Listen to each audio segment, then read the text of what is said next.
Saya mau minta tanggapan Bapak terkait Ibu Khofifah yang mendeklarasikan diri sebagai tim kampanye salah satu paslon ya Pak. Bagaimana tanggapan Bapak dari PBNU? Kemudian ada Bu Khofifah, kalau memang dia sudah secara resmi terdaftar sebagai juru kampanye atau terdaftar di dalam tim apa namanya itu TKN, tim kampanye nasional. Kalau sudah terdaftar resmi maka dia harus nonaktif dari jabatannya sebagai ketua umum Muslimat NU karena Nahdlatul Ulama sudah menetapkan parameter dalam hal ini yaitu bahwa pengurus-pengurus di lingkungan PBNU yang terlibat secara resmi di dalam tim kampanye pemilihan presiden harus nonaktif dari jabatannya sampai akhir dari proses pilpres itu sendiri. Sudah ada sejumlah personel PBNU yang sudah nonaktif dan ini termasuk nanti juga ketua-ketua badan-badan otonom di lingkungan PBNU, Muslimat, Ansor, Fatayat, Ibnu PBNU dan lain-lain apabila masuk sebagai secara resmi di dalam tim kampanye nasional itu dia harus nonaktif dari jabatannya.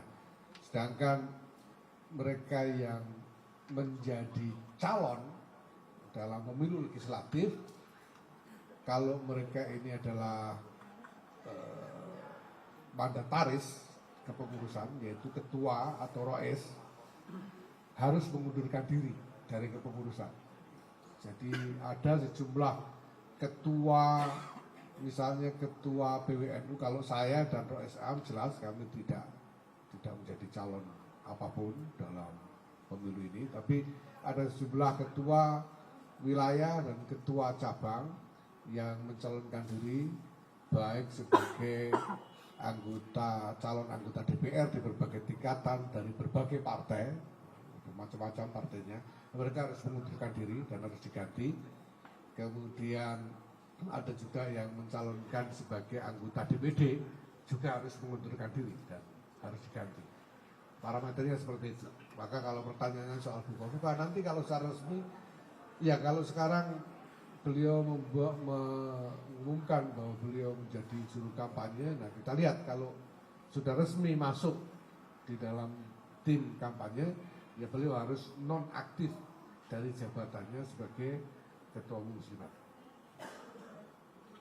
Dan sebentar lagi PBNU akan mengeluarkan SK dengan list yang rinci tentang para pengurus yang nonaktif maupun yang harus mengundurkan diri dari jabatannya karena keterlibatan di dalam pemilu.